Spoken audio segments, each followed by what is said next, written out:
Okay, so I'd love to welcome all of you to this wonderful occasion.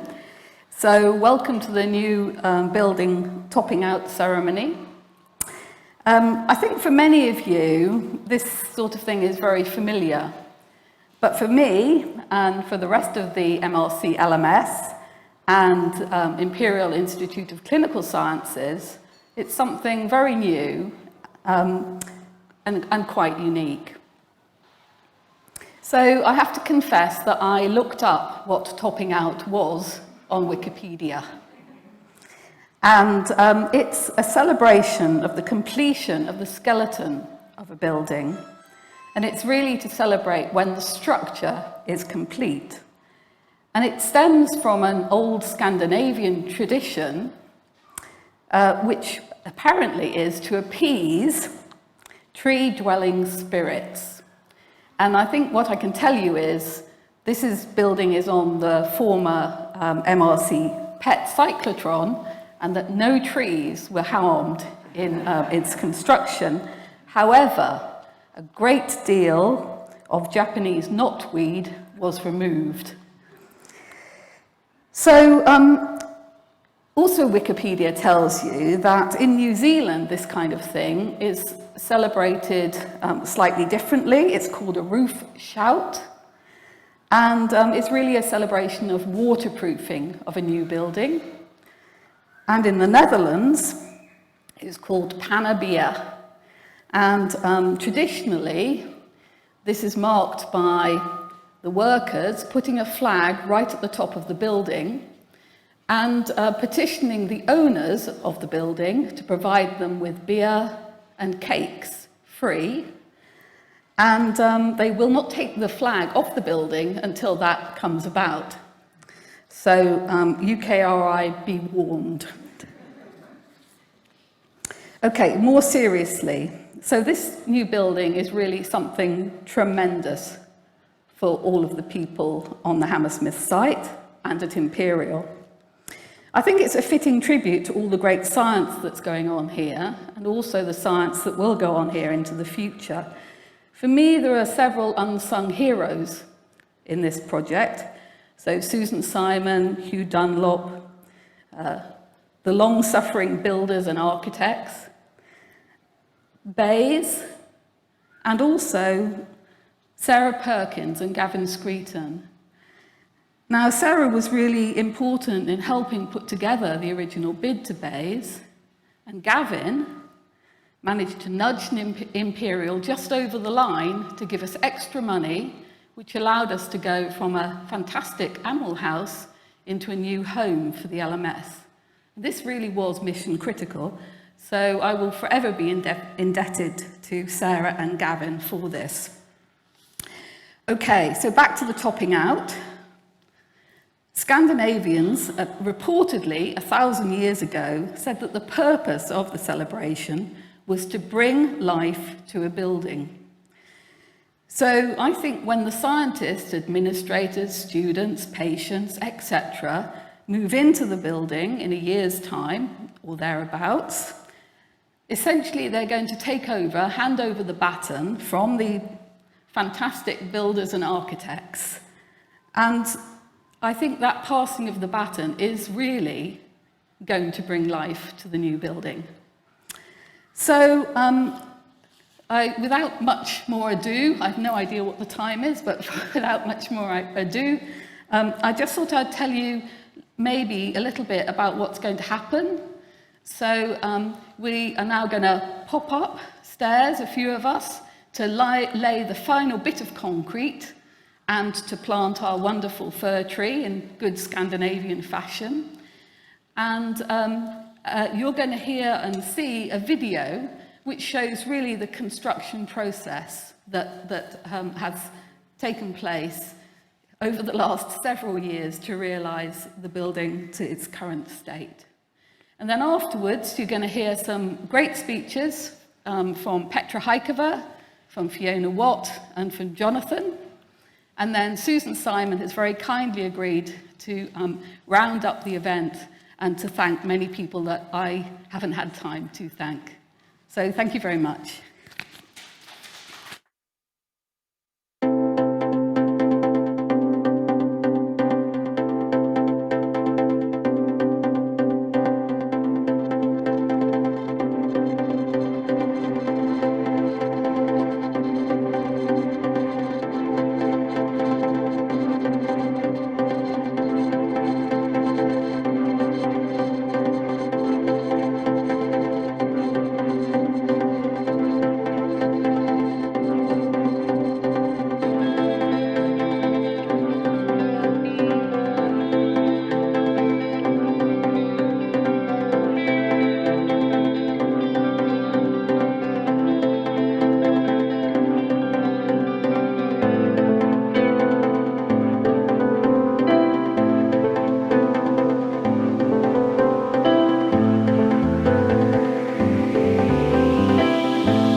areas of the reception space. Some of the kind of design principles is trying to make this building feel warm, so we've used quite a lot of timber throughout the proposal, and you can see here that there's a lounge area, kind of waiting area under the feature stair which leads up the building atrium.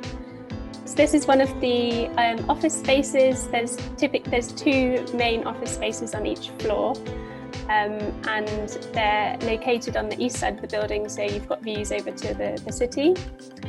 This is the larger of the offices, where we've also got PI cellular offices to the north, and then there's some others if you kind of turn around back on yourself as well. There's two primary laboratories on each floor, and they have window views into the office areas, so there's a really nice relationship there. So this is one of the primary laboratories. They're located on the west side of the building, so they look over the hospital campus. So then at the top of the building, we've got a cafe.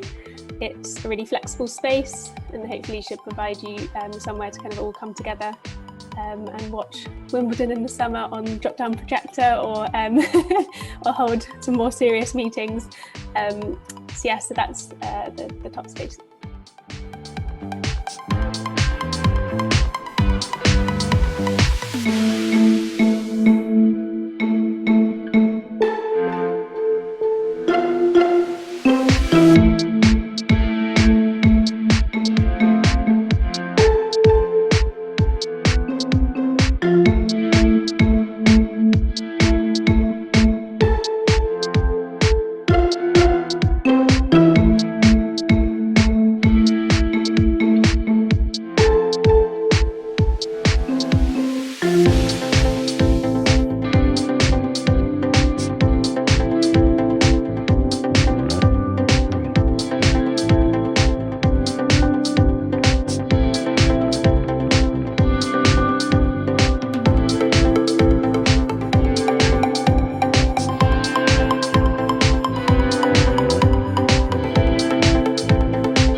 We've also been working on the design of the main entrance area, where the facade features a feature artwork, which is achieved through bespoke perforations in the metal panels. Here, the aim for the artwork is to represent the Institute and to choose imagery that links up the scientific research that the Institute carries out now and in the future. The original imagery was selected from the LMS Biomedical Picture of the Day archive through a shortlist that was selected by Mandy and Carol, and was adapted to suit the geometry of the cladding panels that we have. And here we can see the area above the entrance and around it. We've chosen a repeating pattern that can be overlaid across the facade. And here is a photo of a full-scale mock-up of the corner of the building, and you can see there it's installed on site next to the main building. And this was really great for actually giving us a sense of how it will look in terms of the pattern. We're really pleased with the clarity of the pattern itself, while still being quite subtle in design. And the mock-up has also allowed us to review how the lighting will be integrated into the facade. So here's the evening view that shows LED lighting behind the perforated repeating pattern, as well as the high-level cove lighting and spotlight that will light up the undercroft of the entrance area.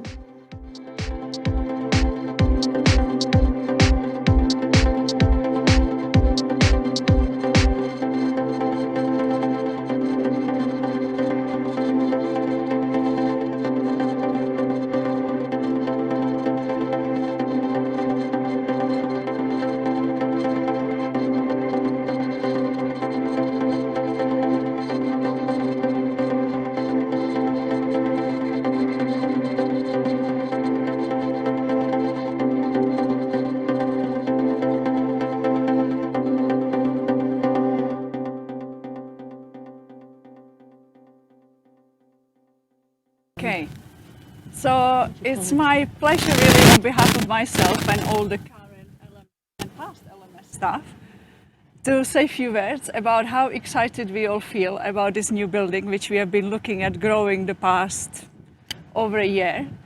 And of course, huge amount of work has gone into this. The project, the building, of course, all the work that's happening in the Institute on the ground, planning all the move, all the details, obviously what goes where, who goes where. We all imagining our offices and what type of furniture there will be in. There is huge amount of excitement. And we are incredibly grateful to Mandy and Imperial and people from the head office who made this all possible to build a new home for all of us, where after decades really we will finally be able to be together underneath one roof and enjoy all the richness of the collaborations and all the work and share the excitement about our work we really feel so excited about. And all I would like to say is that we look forward into this next chapter of LMS history and future with hope and expectation and excitement, and thinking how this will be at least the same and hopefully even better than anything LMS has experienced so far. So we are all incredibly grateful and looking forward to this. Thank you. Thank you, Petra. I'd really just like to say the same themes that Mandy and Petra have outlined before. Huge thank you to everybody who's made it possible. The building has gone up really quickly, but of course there are years and years of work that went into it, and there's going to be a lot of work that goes forward to it being opened. I think that the work that has gone on in the LMS, in the old building, the things that have happened during the pandemic to really contribute to the COVID effort. I remember the way Mandy shared her video about how you could work safely in the building. That cartoon was so simple, but was so useful, and we shared it right across UKRI. So I think LMS has really, it's a powerhouse of great science, but it shows leadership far beyond that. And of course, I would like to pay particular tribute to Mandy for her stunning leadership over the years. But standing here now, the thing that excites me the most is just the future. We don't know what's going to happen in this building, but we do know that the best, the most innovative people will be here. And in 20 years' time, they'll be saying, oh, do you remember we were the first intake of students or technical staff, and we did this and that. So I feel this huge energy and optimism, and I'm really excited to know what happens next. So thank you, and especially thank you to you, Mandy.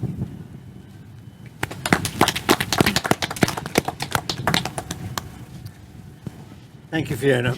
So I'm Jonathan Weaver, and I'm Dean Faculty of Medicine. So I'm representing here the Faculty of Medicine and Imperial College more broadly.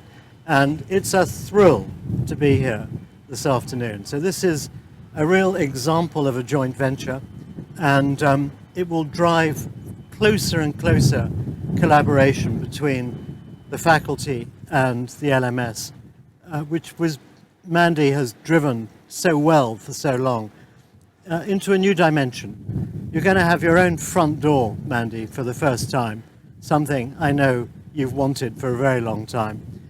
But it's important for Imperial too, because behind me, over there, is the White City development for Imperial College, which is bringing engineering, physical sciences, data science, and the School of Public Health here adjacent to the Hammersmith Hospital campus and to LMS. By 2025, we will have moved 6,000 staff and students to Hammersmith White City and created a real infrastructure for biomedicine, life sciences research. Industry is moving here alongside us. Novartis is already here. There are 45 startups coming up through the iHub and the Scale Space on the White City site. We're going to run Hammersmith and White City as a single campus, and LMS is at the heart of that.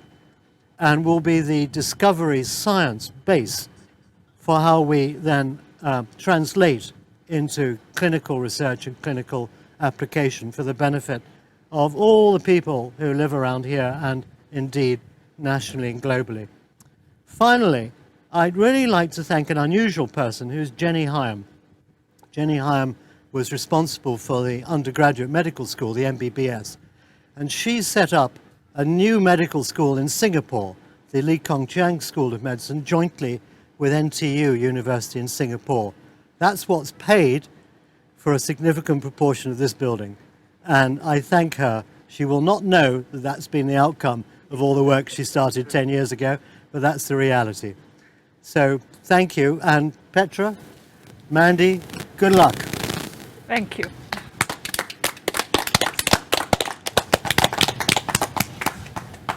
Right. Who would like to do the concreting? Go on then.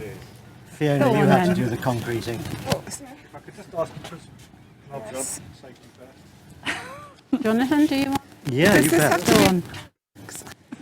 We need to look very critically now at Fiona's plastering skills. Has a pretty correct opinion. I'm just overseeing the proceedings, and you You've got a plastering? I've never done, but you know, you carry never on. too late to try. I'll do the other I bucket. wonder if Your Mandy. husband would be proud. Well, he's on the design side, so. Some glasses there as well. Yeah, just Get it in my eye and now I've got a real problem. We're pouring it in, are we? I actually wonder if Mandy would like to do it rather. that's it. When did you? Okay. Tap it down. Yeah, no problem. Lovely.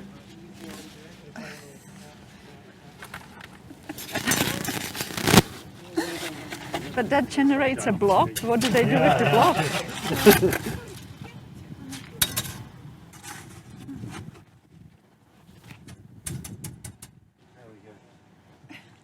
Okay. So now this will reveal how untechnical I am. That's it. Perfectly done. Is that supposed to generate a block or what? It will do. It will do. I'll probably get one of my guys to finish it off. And will there be something written on the block or? So there's a there'll be a ceremonial trail mounted on top. Is someone else? I can get that finished off if I want. Yeah. Oh, do you want?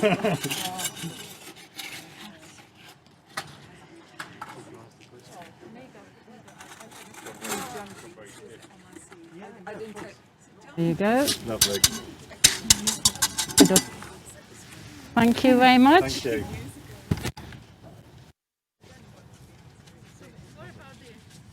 That comes now.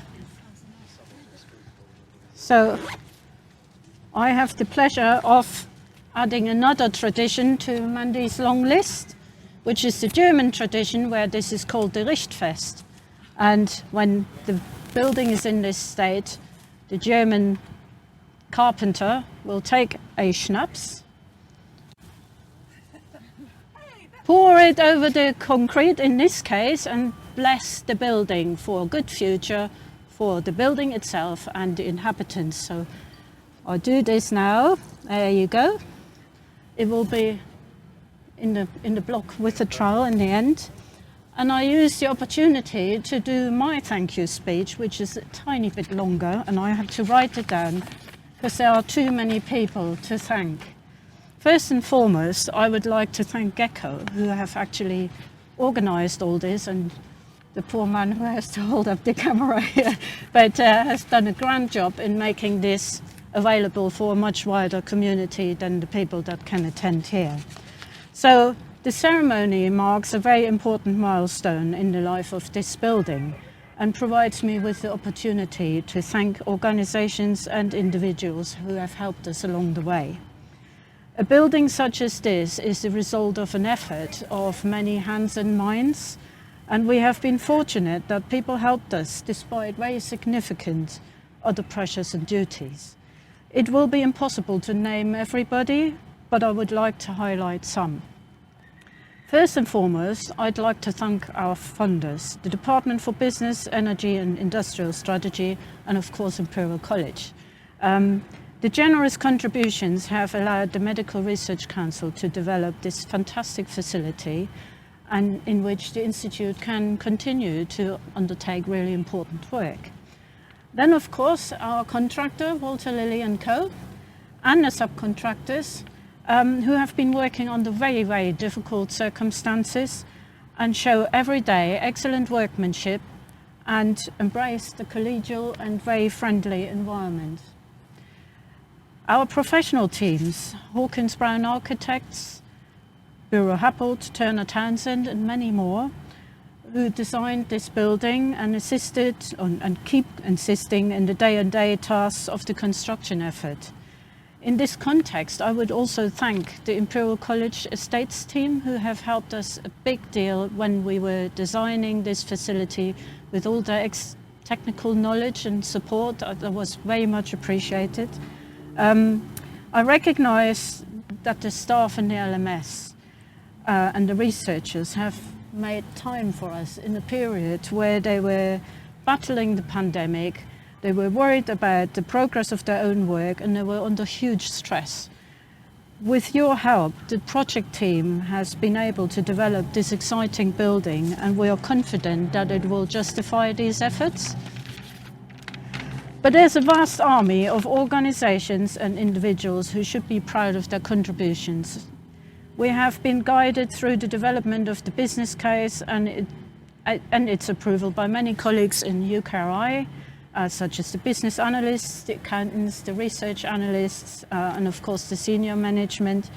The subject matter experts in BASE have assisted us in fine-tuning the case. Cabinet Office and Treasury have really helped to get the approvals through before very critical timelines that would have been detrimental to this project.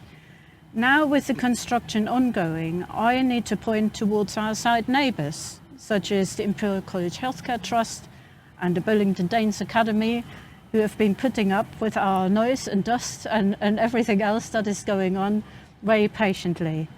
I also thank teams such as the comms teams, the finance teams, both in UKRI, in MRC, here in the LMS, always helped us along with the project with whatever we had to deal with.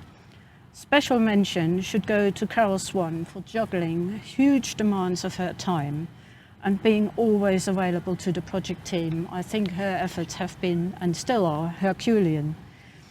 Last but not least, there's one person who's been leading our project team in an extremely unusual and difficult circumstances, but ensured this building is growing and developed to this point. Our project manager, Brian Little, has been a calm and experienced leader of this project and throughout very challenging times, and I want to thank him for his resilience and professionalism. So we are celebrating the topping out as a result of the efforts of all these individuals and organizations, and I'm sure that this spirit of collaboration and collegiality, if that is a word, will inhabit this building in the future. So that's, thank you.